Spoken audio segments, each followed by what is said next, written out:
The Adventures of Huckleberry Finn by Mark Twain. Chapter 6.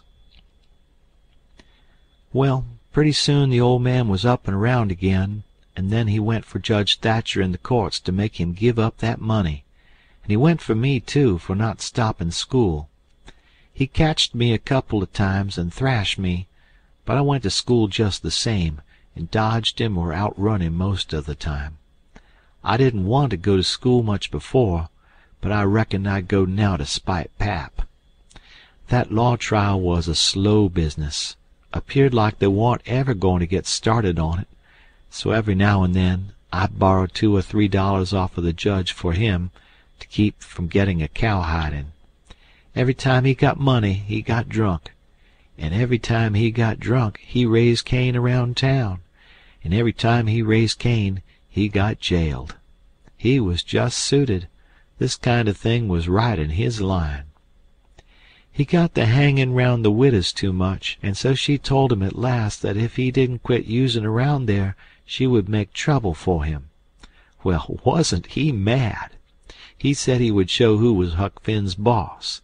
So he watched out for me one day in the spring and catched me and took me up the river about 3 mile in a skiff.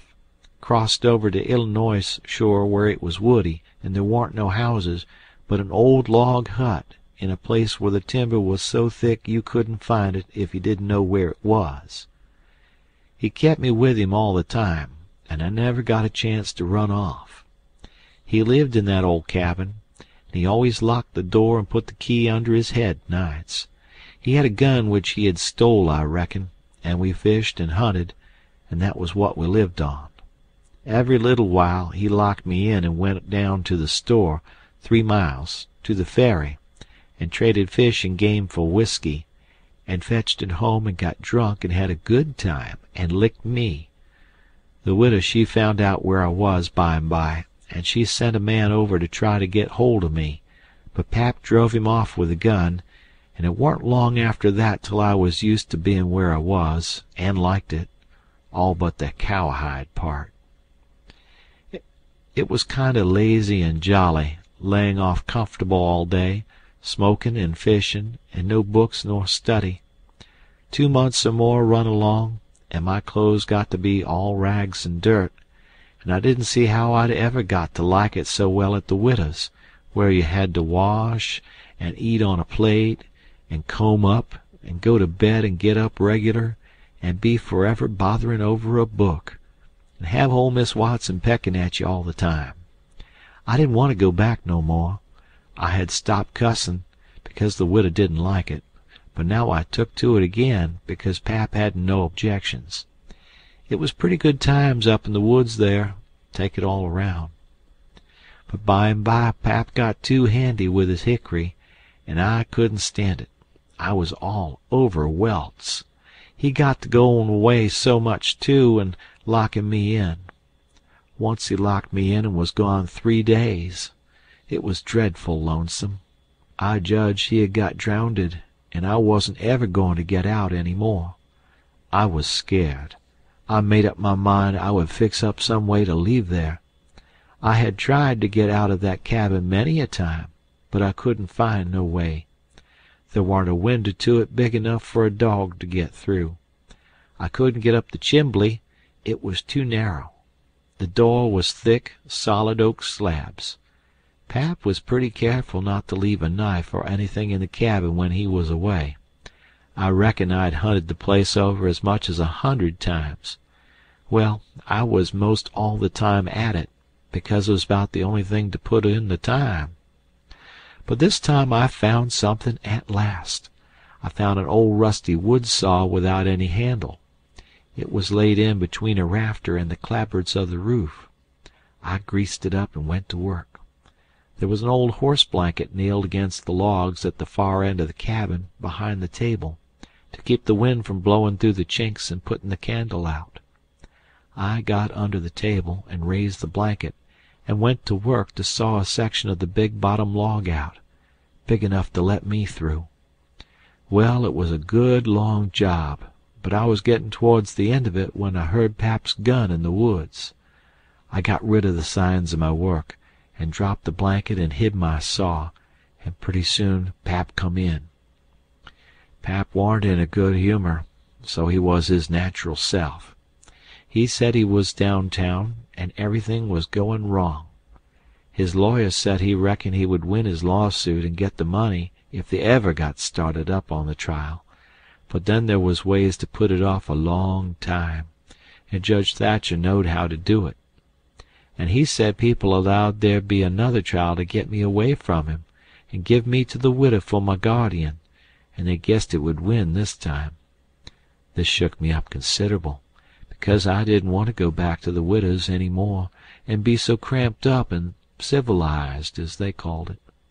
Then the old man got to cussin', and cussed everything and everybody he could think of, and then cussed them all over again to make sure he hadn't skipped any, and after that he polished off with a kind of general cuss all round, including a considerable parcel of people which he didn't know the names of, and so called them what's-his-name when he got to them, and went right along with his cussin'.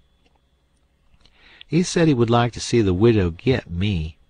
He said he would watch out, and if they tried to come any such game on him, he knowed of a place 6 or 7 mile off to stow me in, where they might hunt till they dropped, and they couldn't find me.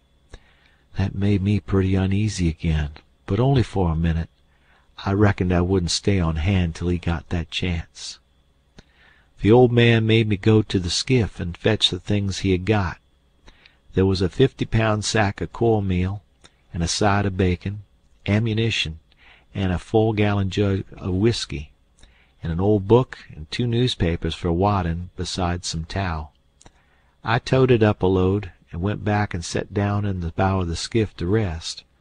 I thought it all over, and I reckoned I would walk off with the gun and some lines, and take to the woods when I run away. I guessed I wouldn't stay in one place, but just tramp right across the country, mostly night times, and hunt and fish to keep alive, and so get so far away that the old man nor the widow couldn't ever find me any more. I judged I would saw out and leave that night if Pap got drunk enough, and I reckoned he would. I got so full of it I didn't notice how long I was stayin' till the old man hollered and asked me whether I was asleep or drownded. I got the things all up to the cabin, and then it was about dark. While I was cooking supper, the old man took a swig or two and got sort of warmed up, and went to ripping again. He had been drunk over in town, and laid in the gutter all night, and he was a sight to look at. A body would have thought he was Adam. He was just all mud.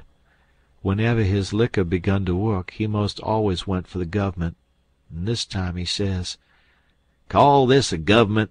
Why, just look at it and see what it's like.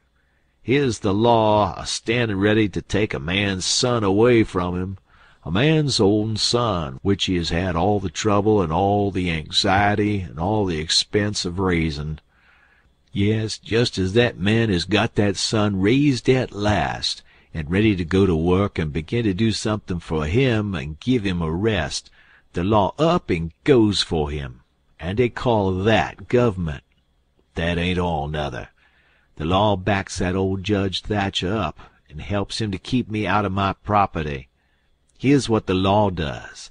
The law takes a man worth $6,000 and upwards, and jams him into an old trap of a cabin like this, and lets him go round in clothes that ain't fittin' for a hog. They call that government. A man can't get his rights in a government like this. Sometimes I got a mighty notion to just leave the country for good and all. Yes, and I told him so. I told old Thatcher so to his face. Lots of 'em heard me, and can tell what I said. Says I, for 2 cents I'd leave the blame country and never come a-near it again. Them's the very words. I says, look at my hat, if you call it a hat, but the lid raises up, and the rest of it goes down till it's below my chin, and then it ain't rightly a hat at all, but more like my head was shoved up through a joint of stove-pipe. Look at it, says I. Such a hat for me to wear, one of the wealthiest men in this town if I could get my rights. Oh, yes, this is a wonderful government, wonderful. Why, looky here. There was a free nigger there from Ohio, a mulatter, most as white as a white man. He had the whitest shirt on you ever see, too, and the shiniest hat, and there ain't a man in that town that's got as fine clothes as what he had, and he had a gold watch and chain, and a silver-headed cane, the awfulest old gray-headed nabob in the state. And what do you think? They said he was a professor in a college, and could talk all kinds of languages, and knowed everything. And that ain't the worst. They said he could vote when he was at home. Well, that let me out. Thinks I, what is the country a-comin' to? It was 'lection day, and I was just about to go and vote myself if I warn't too drunk to get there, but when they told me there was a state in this country where they'd let that nigger vote, I drawed out. I says I'll never vote agin. Them's the very words I said. They all heard me, and the country may rot for all me. I'll never vote agin as long as I live. And to see the cool way of that nigger, why, he wouldn't have give me the road if I hadn't shoved him out of the way. I says to the people, why ain't this nigger put up at auction and sold? That's what I want to know. And what do you reckon they said? Why, they said he couldn't be sold till he'd been in the state 6 months, and he hadn't been there that long yet. There now, that's a specimen. They call that a government that can't sell a free nigger till he's been in the state 6 months. Here's a government that calls itself a government, and lets on to be a government, and thinks it is a government, and yet's got to sit stock still for 6 whole months before it can take hold of a prowling, thieving, infernal, white-shirted, free nigger, and—" Pap was a-going on so he never noticed where his old limber legs was taking him to.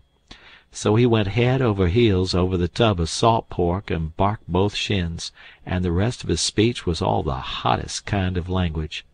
Mostly hove at the nigger and the government, though he gave the tub some, too, all along, here and there. He hopped around the cabin considerable, first on one leg and then on the other, holding first one shin and then the other, and at last he let out with his left foot all of a sudden and fetched the tub a rattling kick. But it warn't good judgment, because that was the boot that had a couple of his toes leaking out the front end of it. So now he raised a howl that fairly made a body's hair raise, and down he went in the dirt, and rolled there, and held his toes, and the cussin' he done then laid over anything he had never done previous. He said so his own self afterwards. He had heard old Salisbury Hagan in his best days, and he said it laid over him too, but I reckon that was sort of piling it on, maybe. After supper Pap took the jug, and said he had enough whiskey there for 2 drunks and 1 delirium tremens. That was always his word. I judged he would be blind drunk in about an hour, and then I would steal the key, or saw myself out one or t'other. He drank and tumbled down on his blankets by and by, but luck didn't run my way. He didn't go sound asleep, but was uneasy. He groaned and moaned and thrashed about this way and that for a long time. At last I got so sleepy I couldn't keep my eyes open all I could do, and so before I knowed what I was about I was sound asleep, and the candle burning. I don't know how long I was asleep, but all of a sudden there was an awful scream and I was up. There was Pap looking wild, and skipping about every which way and yelling about snakes. He said they was crawling up his legs, and then he would give a jump and scream and say one had bit him on the cheek, but I couldn't see no snakes. He started and run around and round the cabin hollering, "Take him off! Take him off! He's biting me on the neck!" I never see a man look so wild in the eyes. Pretty soon he was all fagged out and fell down panting. Then he rolled over and over wonderful fast, kicking things every which way, and striking and grabbing at the air with his hands, and screaming and saying there was devils a-hold of him. He wore out by and by, and laid still a while, moaning. Then he laid stiller, and didn't make a sound. I could hear the owls and the wolves away off in the woods, and it seemed terrible still. He was layin' over by the corner. By and by he raised up part way and listened, with his head to one side. He says, very low, "Tramp, tramp, tramp. That's the dead. Tramp, tramp, tramp. They're comin' after me, but I won't go. Oh, they're here. Don't touch me. Don't. Hands off. They're cold. Let go. Oh, let a poor devil alone." Then he went down on all fours and crawled off, begging them to let him alone, and he rolled himself up in his blanket and wallowed in under the old pine table, still a-begging, and then he went to crying. I could hear him through the blanket. By and by he rolled out and jumped up on his feet looking wild, and he see me and went for me. He chased me round and round the place with a clasp knife, calling me the angel of death, and saying he would kill me, and then I couldn't come for him no more. I begged, and told him I was only Huck, but he laughed such a screechy laugh, and roared and cussed and kept on chasing me up. Once when I turned short and dodged under his arm, he made a grab and got me by the jacket between my shoulders, and I thought I was gone, but I slid out of the jacket quick as lightning and saved myself. Pretty soon he was all tired out, and dropped down with his back against the door, and said he would rest a minute and then kill me.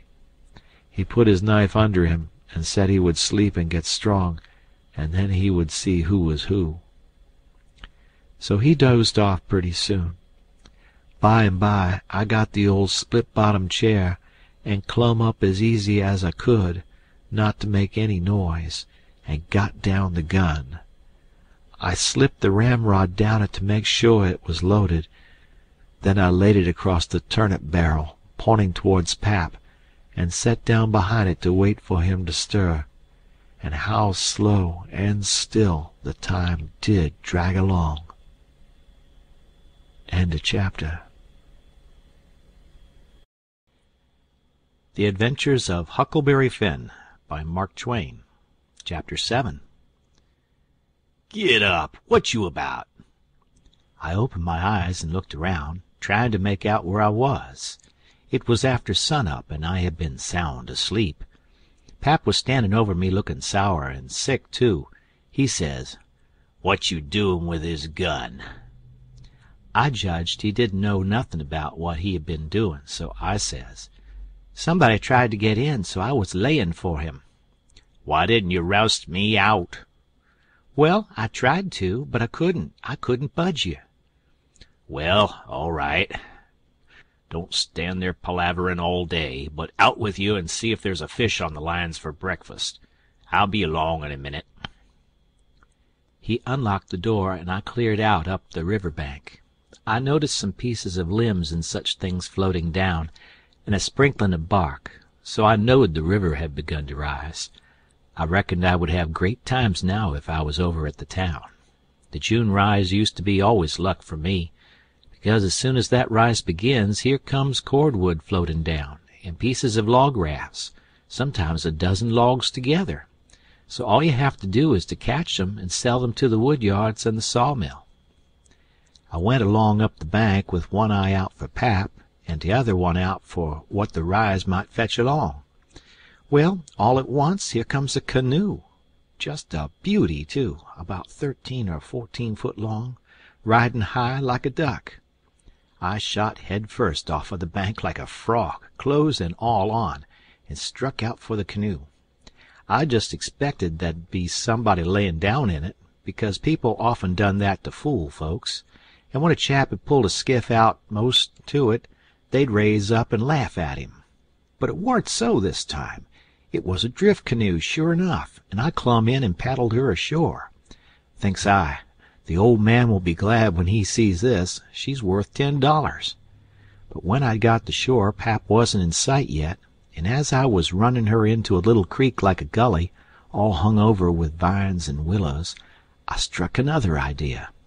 I judged I'd hide her good, and then, 'Stead of taking to the woods when I run off, I go down the river about 50 mile and camp in one place for good, and not have such a rough time tramping on foot. It was pretty close to the shanty, and I thought I heard the old man coming all the time, but I got her hid, and then I out and looked around a bunch of willows, and there was the old man down the path a piece, just drawing a bead on a bird with his gun, so he hadn't seen anything. When he got along, I was hard at it taking up a trot line. He abused me a little for being so slow, but I told him I fell in the river, and that was what made me so long. I knowed he would see I was wet, and then he would be asking questions. We got 5 catfish off the lines and went home. While we laid off after breakfast to sleep up, both of us being about wore out, I got to thinking that if I could fix up some way to keep Pap and the widow from trying to follow me, it would be a certainer thing than trusting to luck to get far enough off before they missed me. You see, all kinds of things might happen. Well, I didn't see no way for a while, but by and by Pap raises up a minute to drink another barrel of water, and he says, "'Nother time a man comes prowling round here, you roust me out, do you hear? That man warn't here for no good. I'd a shot him. Next time you roust me out, you hear?" Then he dropped down and went to sleep again. But what he had been saying gave me the very idea I wanted. I says to myself, I can fix it now so nobody won't think of following me. About 12 o'clock we turned out and went along up the bank. The river was coming up pretty fast, and lots of driftwood going by on the rise. By and by, along comes part of a log raft, 9 logs fast together. We went out with a skiff and towed it ashore. Then we had dinner. Anybody but Pap would have waited and seen the day through, so as to catch more stuff, but that warn't Pap's style. 9 logs was enough for one time. He must shove right over to town and sell. So he locked me in, took the skiff, and started off towing the raft about 3:30. I judged he wouldn't come back that night. I waited till I reckoned he had got a good start. Then I out with my saw and went to work on that log again. Before he was the other side of the river, I was out of the hole. Him and his raft was just a speck on the water away off yonder. I took the sack of cornmeal and took it to where the canoe was hid, and shoved the vines and branches apart and put it in. Then I done the same with a side of bacon, then the whiskey jug. I took all the coffee and sugar there was, and all the ammunition. I took the wadding. I took the bucket and gourd. I took a dipper and a tin cup, and my old saw and 2 blankets, and the skillet and the coffee pot. I took fish lines and matches and other things, everything that was worth a cent. I cleaned out the place. I wanted an axe, but there wasn't any, only the one out at the wood pile, and I knowed why I was going to leave that. I fetched out the gun, and now I was done. I had wore the ground a good deal crawling out of the hole and dragging out so many things, so I fixed that as good as I could from the outside by scattering dust on the place, which covered up the smoothness and the sawdust. Then I fixed the piece of log back into its place, and put 2 rocks under it and one against it to hold it there, for it was bent up at that place and didn't quite touch ground. If you stood 4 or 5 feet away and didn't know it was sawed, you wouldn't never notice it. And besides, this was the back of the cabin, and it warn't likely anybody would go fooling around there. It was all grass clear to the canoe, so I hadn't left a track. I followed around to see. I stood on the bank and looked out over the river. All safe. So I took the gun and went up a piece into the woods and was hunting around for some birds when I see a wild pig. Hogs soon went wild in them bottoms after they had got away from the prairie farms. I shot this fella and took him into camp. I took the axe and smashed in the door. I beat it and hacked it a considerable a doing it. I fetched the pig in and took him back nearly to the table and hacked into his throat with the axe, and laid him down on the ground to bleed. I say ground because it was ground, hard packed, no boards. Well, next I took an old sack and put a lot of big rocks in it, all I could drag, and I started it from the pig and dragged it to the door and through the woods down to the river and dumped it in, and down it sunk out of sight. You could easy see that something had been dragged over the ground. I did wish Tom Sawyer was there. I knowed he would take an interest in this kind of business and throw in the fancy touches. Nobody could spread himself like Tom Sawyer in such a thing as that. Well, last I pulled out some of my hair, and blooded the axe good, and stuck it on the back side, and slung the axe in the corner. Then I took up the pig and held him to my breast with my jacket, so he couldn't drip, till I got a good piece below the house, and then dumped him into the river. Now I thought of something else, so I went and got the bag of meal and my old saw out of the canoe, and fetched them to the house. I took the bag to where it used to stand, and ripped a hole in the bottom of it with the saw, for there warn't no knives and forks on the place. Pap done everything with his clasp knife about the cooking. Then I carried the sack about 100 yards across the grass and through the willows east of the house, to a shallow lake that was 5 mile wide and full of rushes, and ducks too, you might say, in the season. There was a slough or a creek leading out of it on the other side that went miles away, I don't know where, but it didn't go to the river. The meal sifted out and made a little track all the way to the lake. I dropped Pap's whetstone there too, so as to look like it had been done by accident. Then I tied up the rip in the meal sack with a string so it wouldn't leak no more, and took it and my saw to the canoe again. It was about dark now, so I dropped the canoe down the river under some willows that hung over the bank, and waited for the moon to rise. I made fast to a willow, then I took a bite to eat, and by and by laid down in the canoe to smoke a pipe and lay out a plan.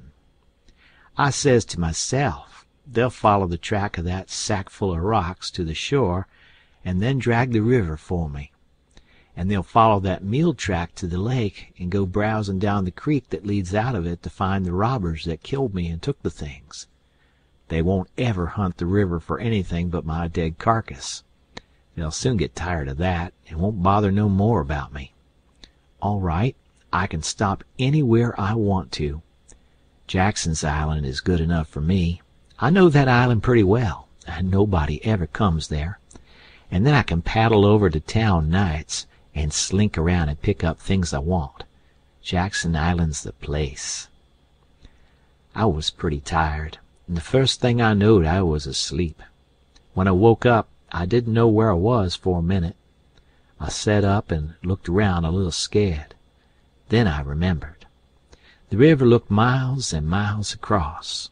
The moon was so bright I could have counted the drift logs that went a-slipping along, black and still, hundreds of yards out from shore. Everything was dead quiet, and it looked late, and smelt late. You know what I mean. I don't know the words to put it in. I took a good gap and a stretch, and was just going to unhitch and start, when I heard a sound away over the water. I listened. Pretty soon I made it out. It was that dull kind of a regular sound that comes from oars working in rowlocks when it's a still night. I peeped out through the willow branches, and there it was, a skiff, away across the water. I couldn't tell how many was in it. It kept a-comin', and when it was abreast of me, I see there warn't but one man in it. Thinks I, maybe it's Pap, though I warn't expectin' him. He dropped below me with the current, and by and by he come a-swinging up shore in the easy water, and he went by so close I could have reached out the gun and touched him.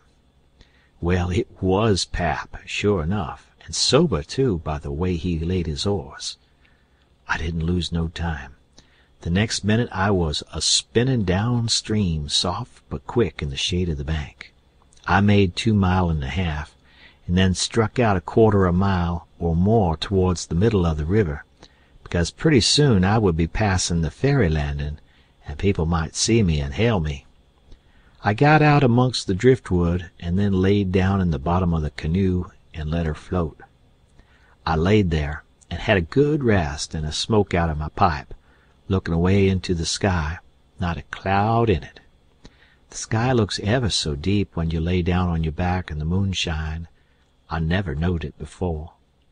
And how far a body can hear on the water such nights. I heard people talking at the ferry landing. I heard what they said, too, every word of it. One man said it was getting towards the long days and the short nights now. T'other one said this warn't one of the short ones, he reckoned, and then they laughed, and he said it over again, and they laughed again. Then they waked up another fella and told him, and laughed, but he didn't laugh. He ripped out something brisk and said let him alone. The first fella said he 'lowed to tell it to his old woman. She would think it was pretty good. But he said that warn't nothin' to some things he had said in his time. I heard one man say it was nearly 3 o'clock, and he hoped daylight wouldn't wait more than about a week longer. After that the talk got further and further away, and I couldn't make out the words any more, but I could hear the mumble, and now and then a laugh too, but it seemed a long ways off. I was away below the ferry now. I rose up, and there was Jackson's Island, about 2 miles and a half downstream, heavy timbered and standing up out of the middle of the river, big and dark and solid, like a steamboat without any lights. There warn't any signs of the bar at the head. It was all under water now. It didn't take me long to get there. I shot past the head at a ripping rate, the current was so swift, and then I got into the dead water and landed on the side towards the Illinois shore. I run the canoe into a deep dent in the bank that I knowed about. I had to part the willow branches to get in, and when I made fast nobody could have seen the canoe from the outside. I went up and set down on a log at the head of the island, and looked out on the big river and the black driftwood and away over to the town, 3 mile away, where there was 3 or 4 lights a-twinkling. A monstrous big lumber raft was about a mile upstream, comin' along down, with a lantern in the middle of it. I watched it come creepin' down, and when it was most abreast of where I stood I heard a man say, "Stern oars there, heave her head to starboard." I heard that just as plain as if the man was by my side. There was a little gray in the sky now, so I stepped into the woods and laid down for a nap before breakfast. End of chapter. The Adventures of Huckleberry Finn by Mark Twain. Chapter 8. The sun was up so high when I waked that I judged it was after 8 o'clock. I laid there in the grass in the cool shade, thinking about things, and feeling rested and rather comfortable and satisfied. I could see the sun out at 1 or 2 holes, but mostly it was big trees all about, and gloomy in there amongst 'em. There were freckled places on the shore where the light sifted down through the leaves, and the freckled places swapped about a little, showing there was a little breeze up there. A couple of squirrels set on a limb and jabbered at me very friendly. I was powerful lazy and comfortable, didn't want to get up and cook breakfast. Well, I was dozing off again when I thinks I hear a deep sound of boom away up the river. I rouses up, rests on my elbow, and listens. Pretty soon I hears it again. I hopped up and went and looked out at a hole in the leaves, and I see a bunch of smoke laying on the water a long ways up, about abreast the ferry. And there was the ferry boat full of people floating along down. I knowed what was the matter now. Boom! I see the white smoke squirt out of the ferry boat's side. You see, they was firing cannon over the water, trying to make my carcass come to the top. I was pretty hungry, but it warn't going to do for me to start a fire, because they might see the smoke. So I sat there and watched the cannon smoke and listened to the boom. The river was a mile wide there, and it always looks pretty on a summer morning, so I was having a good enough time seeing them hunt for my remainders if I only had a bite to eat. Well, then I happened to think how they always put quicksilver in loaves of bread and float them off, because they always go right to the drownded carcass and stop there. So, says I, I'll keep a lookout, and if any of them's floating around after me, I'll give them a show. I changed to the Illinois edge of the island to see what luck I could have, and I warn't disappointed. A big double loaf come along, and I most got it with a long stick, but my foot slipped, and she floated out further. Of course, I was where the current set in the closest to the shore. I knowed enough for that. But by and by along comes another one, and this time I won. I took out the plug and shook out the little dab of quicksilver and set my teeth in. It was baker's bread, what the quality eat, none of your low-down corn pone. I got a good place amongst the leaves, and set there on a log, munching the bread and watching the ferry boat, very well satisfied. And then something struck me.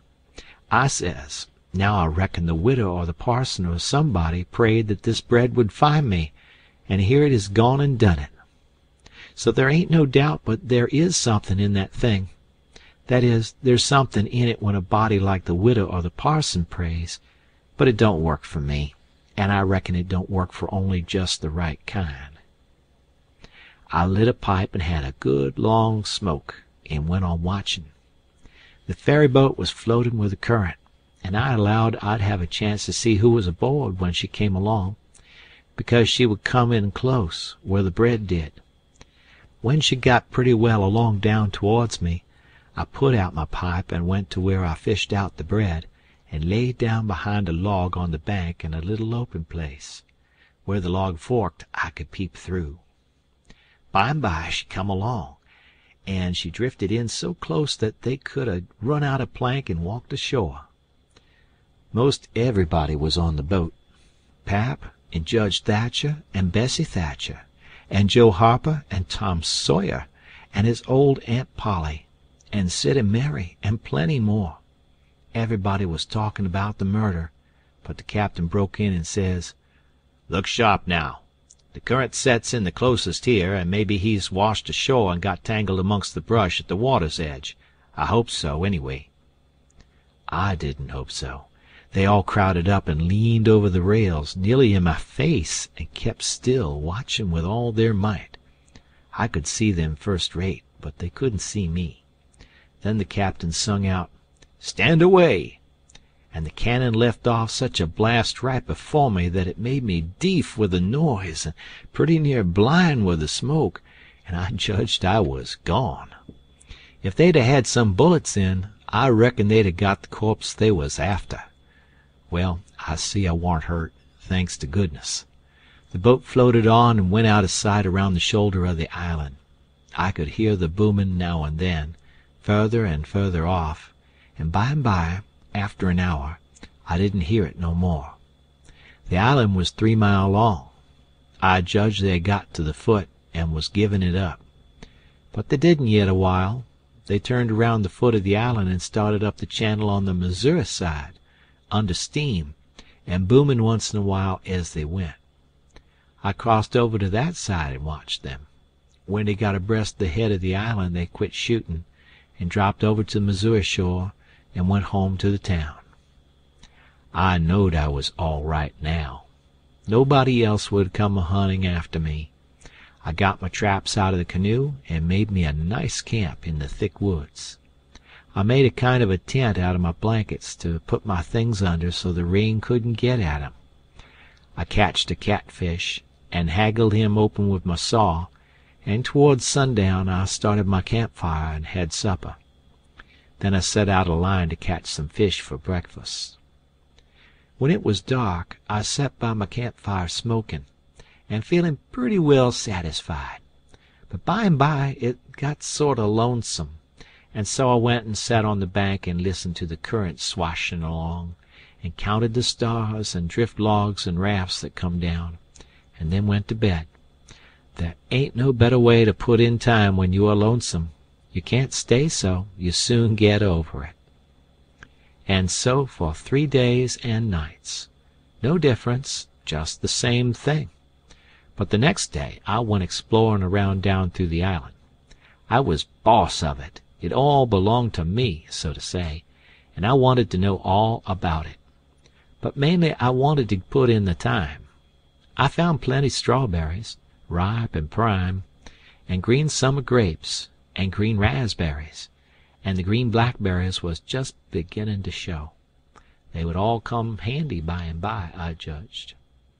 Well, I went fooling along in the deep woods till I judged I warn't far from the foot of the island.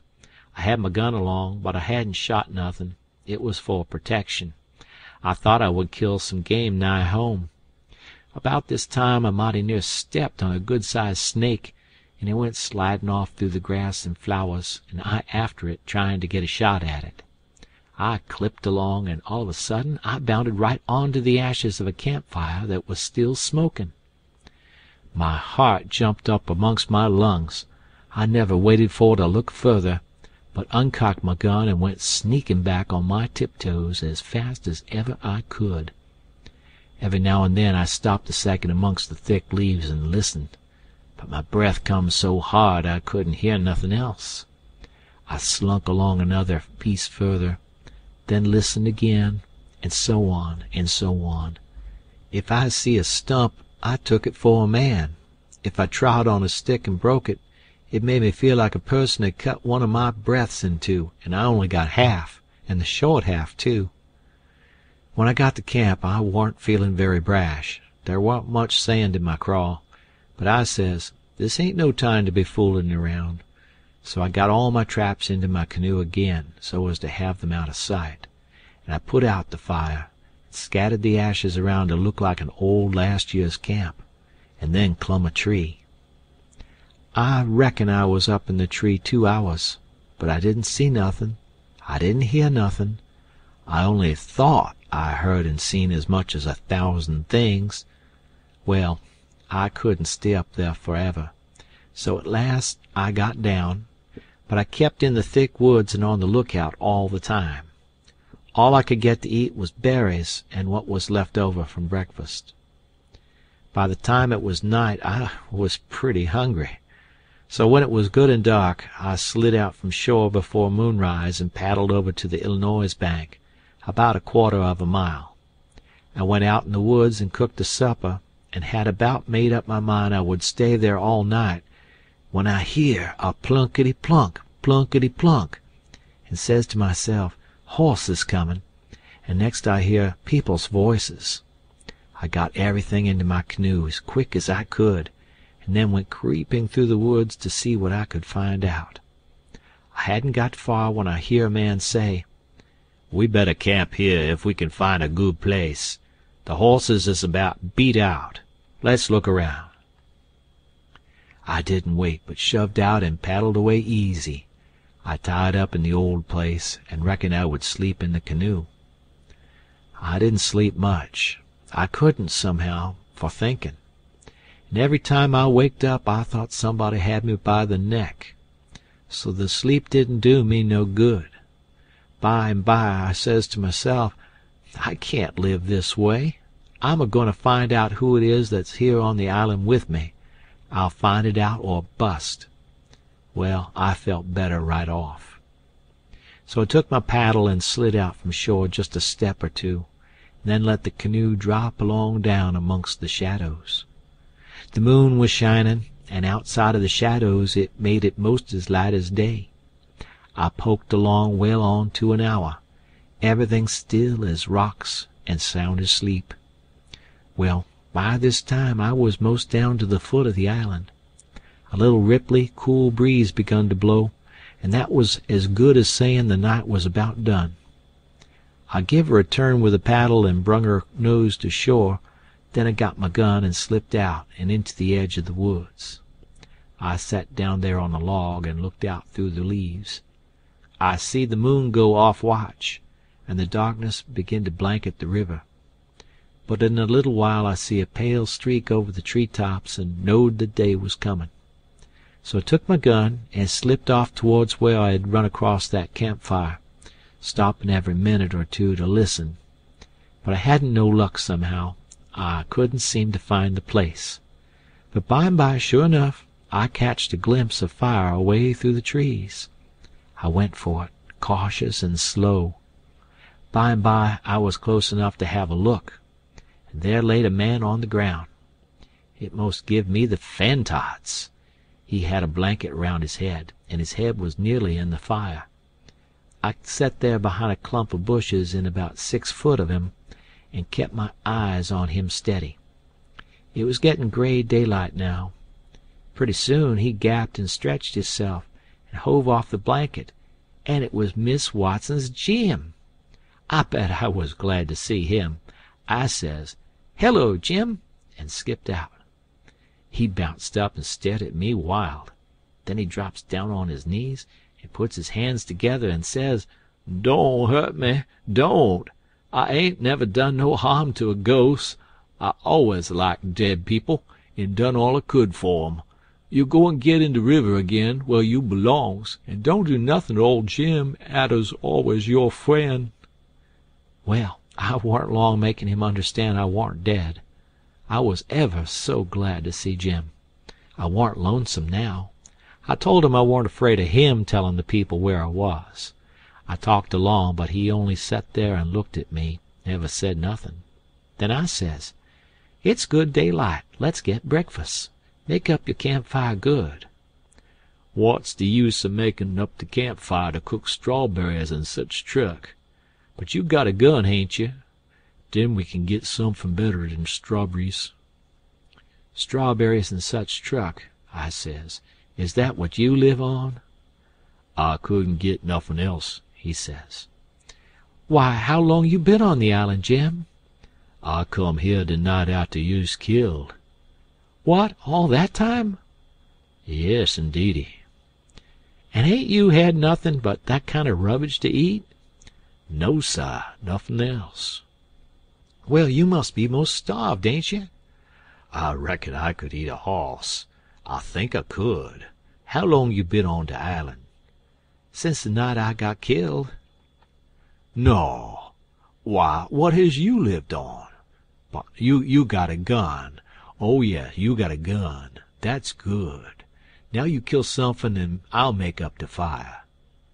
So we went over to where the canoe was, and while he built a fire in a grassy open place amongst the trees, I fetched meal and bacon and coffee pot and frying pan, and sugar and tin cups, and the nigger was set back considerable, because he reckoned it was all done with witchcraft.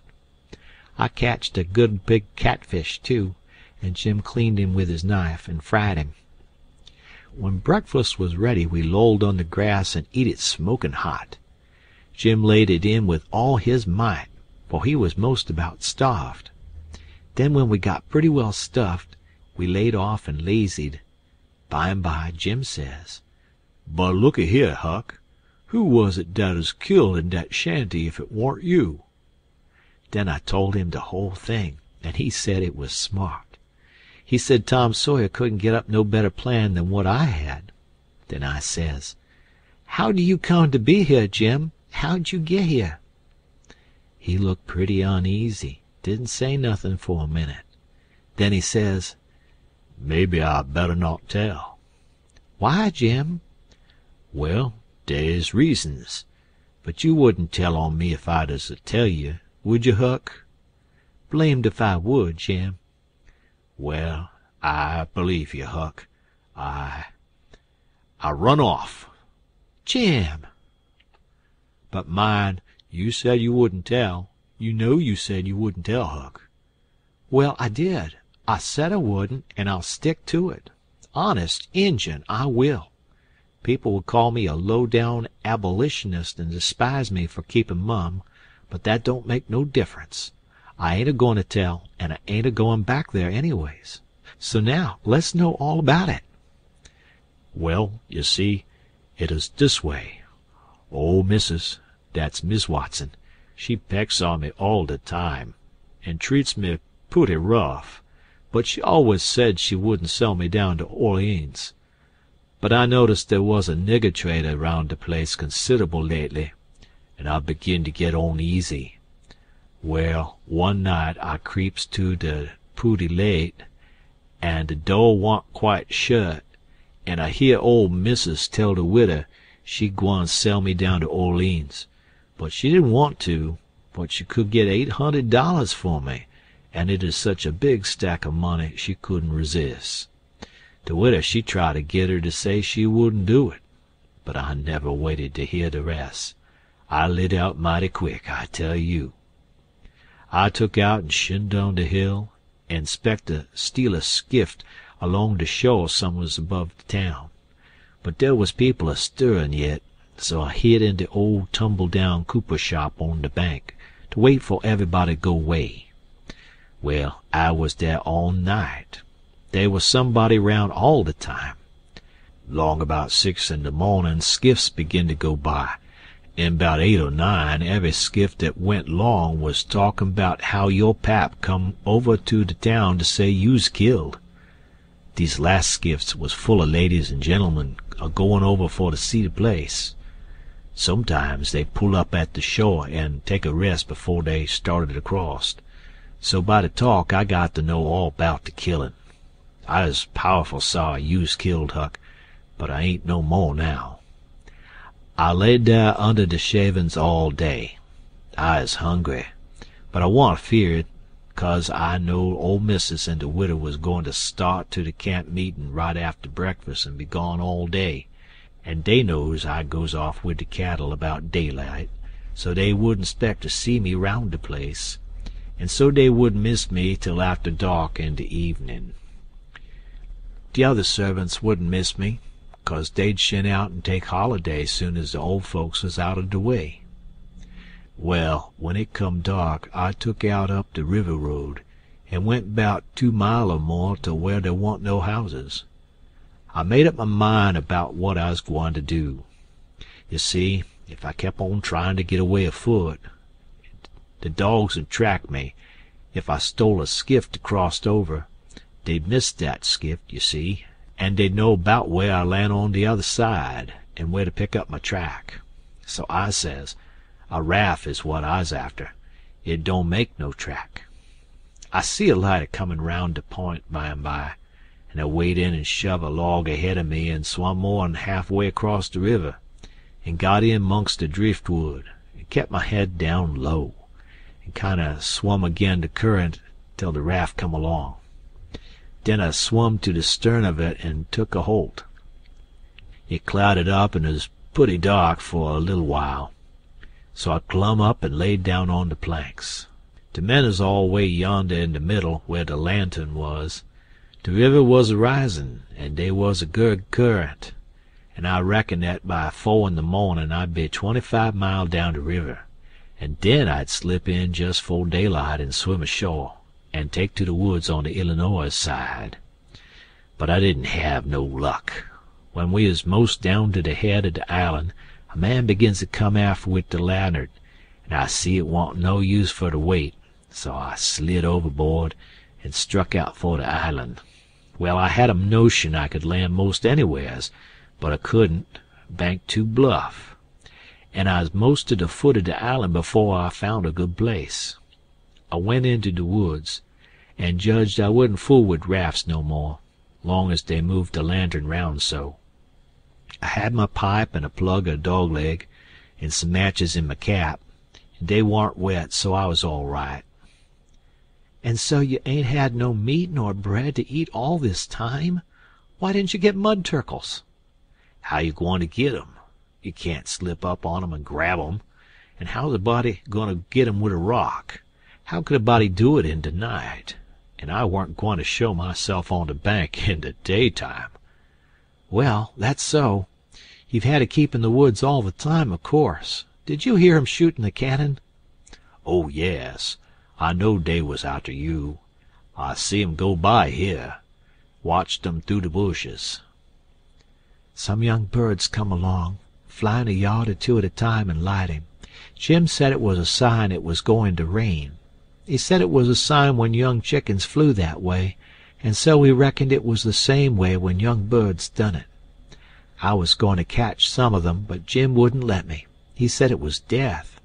He said his father laid mighty sick once, and some of them catched the bird, and his old granny said his father would die, and he did. And Jim said you mustn't count the things you're going to cook for dinner, because that would bring bad luck. The same if you shook the tablecloth after sundown. And he said that if a man owned a beehive and that man died, The bees must be told about it before sun-up next morning, or else the bees would all weaken down and quit work and die. Jim said bees wouldn't sting idiots, but I didn't believe that, because I had tried them lots of times myself, and they wouldn't sting me. I had heard about some of these things before, but not all of them. Jim knowed all kinds of signs. He said he knowed most everything. I said it looked to me like all the signs was about bad luck, and so I asked him if there weren't any good luck signs. He says, "Mighty few, and dey ain't no use to a body. What you want to know when good luck's a-comin' for? Want to keep it off?" And he said, "If you's got hairy arms and a hairy breast, it's a sign dat you's a-gwine to be rich. Well, there's some use in a sign like dat, 'cause it's so fur ahead. You see, maybe you's got to be poor a long time first, and so you might get discouraged and kill yourself if you didn't know by the sign dat you gwine to be rich by and by." "Have you got hairy arms and a hairy breast, Jim?" "What's the use to ask that question? Don't you see I has?" "Well, are you rich?" "No, but I been rich onct, and gwine to be rich again. Onct I had $14, but I took to speculatin' and got busted out." "What did you speculate in, Jim?" "Well, first I tackled stock." "What kind of stock?" "Why, livestock, cattle, you know. I put $10 in a cow. But I ain't gwine to risk no more money in stock. The cow up and died on my hands." "So you lost the $10. "No, I didn't lose it all. I only lost about 9 of it. I sold a hide and taller for $1.10. "You had $5.10 left. Did you speculate any more?" "Yes. You know that one-legged nigger that belongs to old Mr. Bradish? Well, he sot up a bank, and say anybody that put in $1 would get $4 more at the end of the year. Well, all the niggers went in, but they didn't have much. I was the only one that had much. So I stuck out for more than $4, and I said if I didn't get it, I'd start a bank myself. Well, of course that nigger want to keep me out of the business, because he says there wa'n't business enough for 2 banks. So he say I could put in my $5 and he pay me $35 at the end of the year. So I done it. Then I reckoned I'd invest the $35 right off and keep things a-movin'. There was a nigger named Bob that'd ketched a wood flat, and his marster didn't know it, and I bought it off'n him and told him to take the $35 when the end of the year come. But somebody stole the wood flat that night, and next day the one-legged nigger say the bank's busted. So they didn't none of us get no money." "What did you do with the 10 cents, Jim?" "Well, I was going to spend it, but I had a dream, and the dream told me to give it to a nigger named Balaam. Balaam's ass, they call him for short. He's one of dem chuckleheads, you know. But he's lucky, they say, and I see I warn't lucky. The dream say let Balaam invest the 10 cents and he'd make a raise for me. Well, Balaam he took the money, and when he was in church he heard the preacher say that whoever give to the poor lent to the Lord, and bound to get his money back 100 times. So Balaam he took and give the 10 cents to the poor, and laid low to see what was gwine come of it." "Well, what did come of it, Jim?" "Nothin' never come of it. I couldn't manage to collect that money no way, and Balaam he couldn't. I ain't gwine to lend no more money 'dout I see the security. Bound to get your money back 100 times, the preacher says. If I could get the 10 cents back, I'd call it square, and be glad of the chance." "Well, it's all right anyway, Jim, long as you're going to be rich again some time or other." "Yes, and I's rich now, come to look at it. I owns myself, and I's worth $800. I wished I had the money. I wouldn't want no more." End of chapter. The Adventures of Huckleberry Finn by Mark Twain. Chapter 9. I wanted to go and look at a place right about the middle of the island that I'd found when I was exploring. So we started and soon got to it, because the island was only 3 miles long and a quarter of a mile wide. This place was a tolerable long, steep hill or ridge about 40 foot high. We had a rough time getting to the top, and the sides was so steep and the bushes so thick. We tramped and clumb around all over it, and by found a good big cavern in the rock, most up to the top of the side towards Illinois. The cabin was as big as 2 or 3 rooms bunched together, and Jim could stand up straight in it. It was cool in there. Jim was for putting our traps in there right away, but I said we didn't want to be climbing up and down there all the time. Jim said if we had the canoe hid in a good place, and had all the traps in the cavern, we could rush there if anybody was to come to the island, and they would never find us without dogs. And besides, he said them little birds had said it was going to rain, and did I want the things to get wet? So we went back and got the canoe, and paddled up abreast the cavern, and lugged all the traps up there. Then we hunted up a place close by to hide the canoe in, amongst the thick willows. We took some fish off of the lines and set them again, and began to get ready for dinner. The door of the cabin was big enough to roll a hogshead in, and on one side of the door the floor stuck out a little bit and was flat and a good place to build a fire on. So we built it there and cooked dinner. We spread the blankets inside for a carpet and eat our dinner in there. We put all the other things handy at the back of the cavern. Pretty soon it darkened up, begun to thunder and lighten, so the birds was right about it. Directly it begun to rain, and it rained like all fury, too, and I never see the wind blow so. It was one of them regular summer storms. It would get so dark that it looked all blue-black outside, and lovely, and the rain would thrash along by so thick that the trees off a little ways looked dim and spider-webby, and here would come a blast of wind that would bend the trees down and turn up the pale underside of the leaves, and then a perfect ripper of a gust would follow along and set the branches to tossing their arms as if they was just wild. And next, when it was just about the bluest and blackest, it was as bright as glory, and you'd have a little glimpse of tree-tops plunging about away off yonder in the storm, hundreds of yards further than you could see before.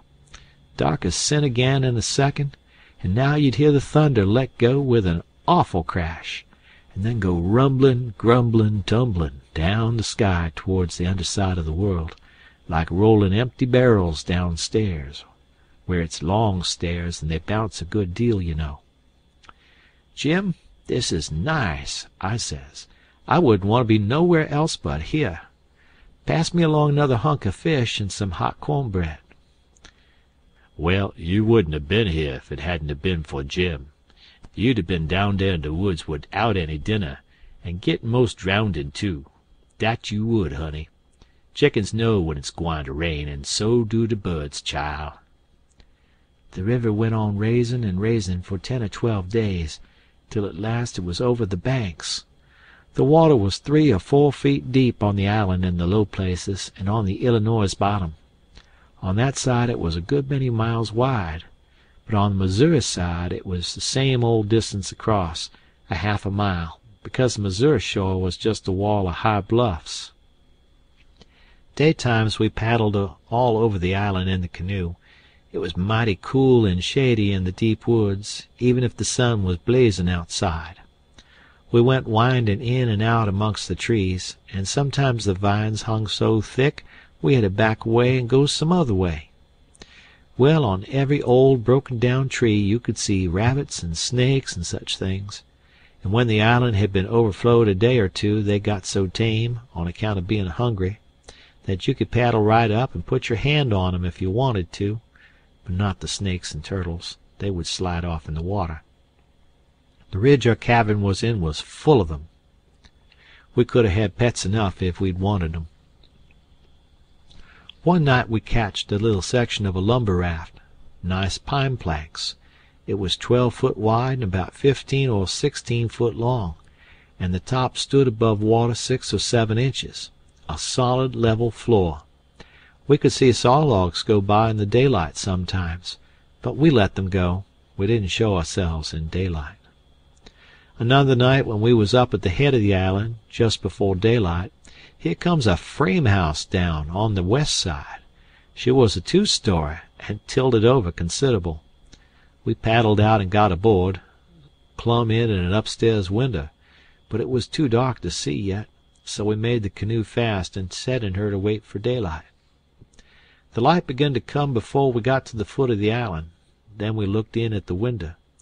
We could make out a bed and a table and 2 old chairs and lots of things around about on the floor, and there was clothes hanging against the wall. There was something laying on the floor in the far corner that looked like a man. So Jim says, "Hello, you!" But it didn't budge. So I hollered again, and then Jim says, "The man ain't asleep. He dead. You hold still, I'll go and see." He went and bent down and looked and says, "It's a dead man. Yes, indeedy. Naked, too. He'd been shot in the back. I reckon he'd been dead 2 or 3 days. Come in, Huck, but don't look at his face. It's too ghashly." I didn't look at him at all. Jim throwed some old rags over him, but he needn't have done it. I didn't want to see him. There was heaps of old greasy cards scattered around over the floor, and old whiskey bottles, and a couple of masks made out of black cloth, and all over the walls was the ignorantest kind of words and pictures made with charcoal. There was 2 old dirty calico dresses, and a sunbonnet, and some woman's underclothes hanging against the wall, and some men's clothing, too.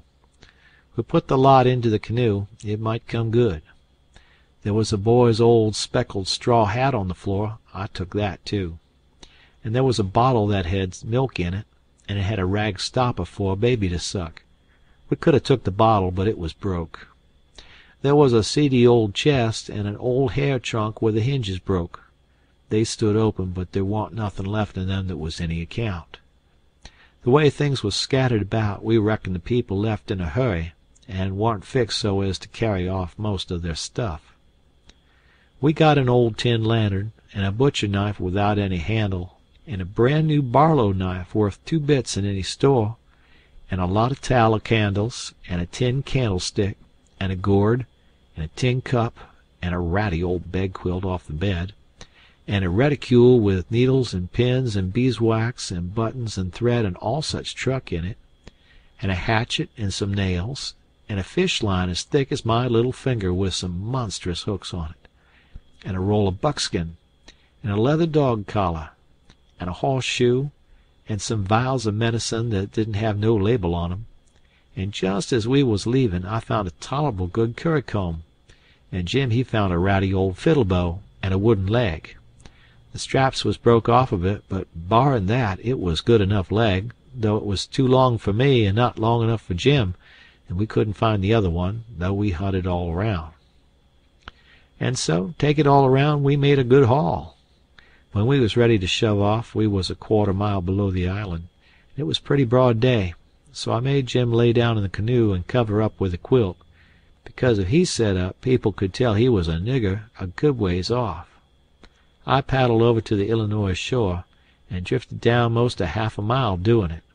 I crept up the dead water under the bank, and had no accidents and didn't see nobody.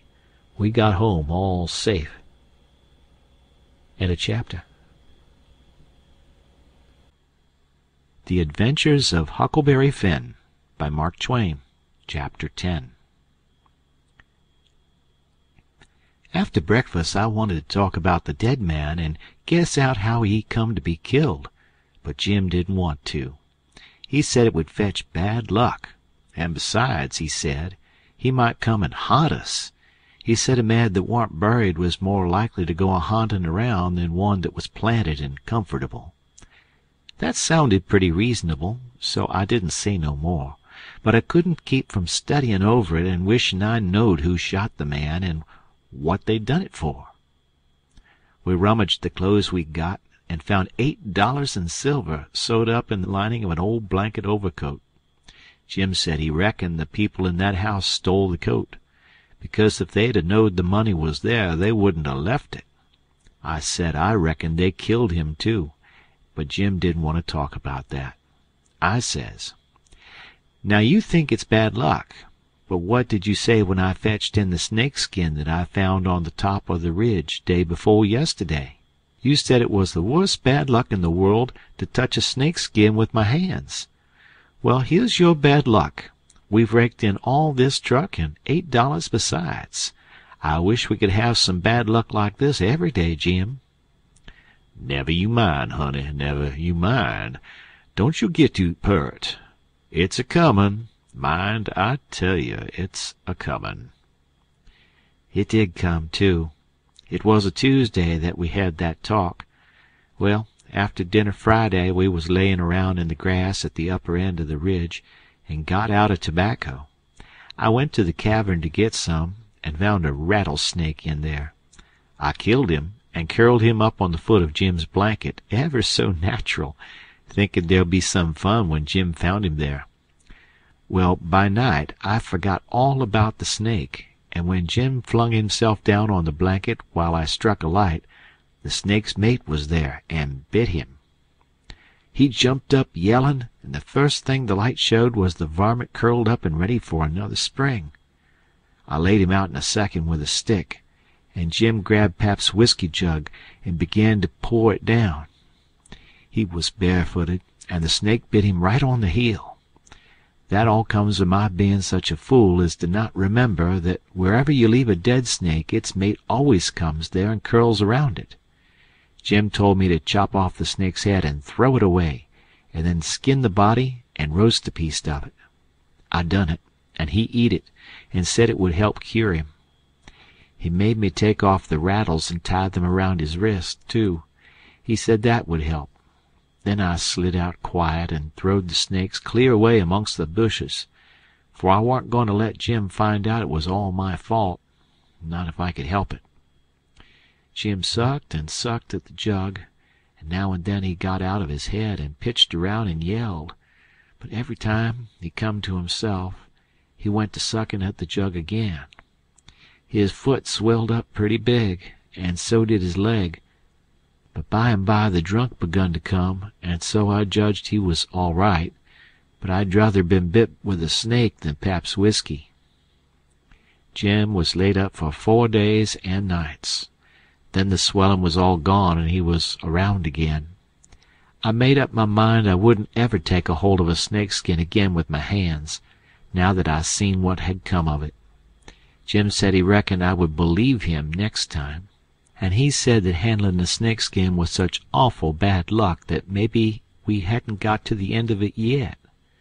He said he'd druther see the new moon over his left shoulder as much as 1,000 times than take up a snakeskin in his hand. Well, I was getting to feel that way myself, though I's always reckoned that looking at the new moon over your left shoulder is one of the carelessest and foolishest things a body can do. Old Hank Bunker done it once and bragged about it, and in less than 2 years he got drunk and fell off of the shot tower, and spread himself out so that he was just a kind of a lair, as you may say, and they slid him edgewise between 2 barn doors for a coffin, and buried him so they say, but I didn't see it. Pap told me. But anyway, it all come of looking at the moon that way, like a fool. Well, the days went along, and the river went down between its banks again, and about the first thing we done was to bait one of the big hooks with a skinned rabbit and set it and catch a catfish that was as big as a man, being 6 foot 2 inches long, and weighed over 200 pounds. We couldn't handle him, of course. He would have flung us into Illinois. We just sat there and watched him rip and tear around till he drowned. We found a brass button in his stomach and a round ball and lots of rubbish. We split the ball open with a hatchet, and there was a spoon in it. Jim said he'd had it there a long time to coat it over so and make a ball of it. It was as big a fish as ever was catched in the Mississippi, I reckon.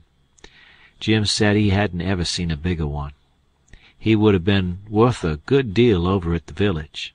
They peddle out such a fish as that by the pound in the market house there, and everybody buys some of him. His meat's as white as snow and makes a good fry. Next morning I said it was getting slow and dull, and I wanted to get a stirring up some way. I said I reckoned I would slip over the river and find out what was going on. Jim liked that notion, but he said I must go in the dark and look sharp. Then he studied it over and said, couldn't I put on some of those old things and dress up like a girl? That was a good notion, too. So we shortened up one of the calico gowns, and I turned up my trouser legs to my knees and got into it. Jim hitched it behind with the hooks, and it was a fair fit. I put on the sunbonnet and tied it under my chin, and then for a body to look in and see my face was like looking down a joint of stovepipe. Jim said nobody would know me, even in the daytime hardly. I practiced around all day to get the hang of the things, and by I could do pretty well in 'em. Only Jim said I didn't walk like a girl, and he said I must quit pulling up my gown to get at my breeches pocket. I took notice and done better. I started up the Illinois shore in the canoe just after dark. I started across to the town from a little below the ferry landing, and the drift of the current fetched me in at the bottom of the town. I tied up and started along the bank. There was a light burning in a little shanty that hadn't been lived in for a long time, and I wondered who had took up quarters there. I slipped up and peeped in at the window. There was a woman about 40-year-old in there knitting by a candle that was on a pine table. I didn't know her face. She was a stranger, for you couldn't start a face in that town that I didn't know. Now this was lucky, because I was weakening.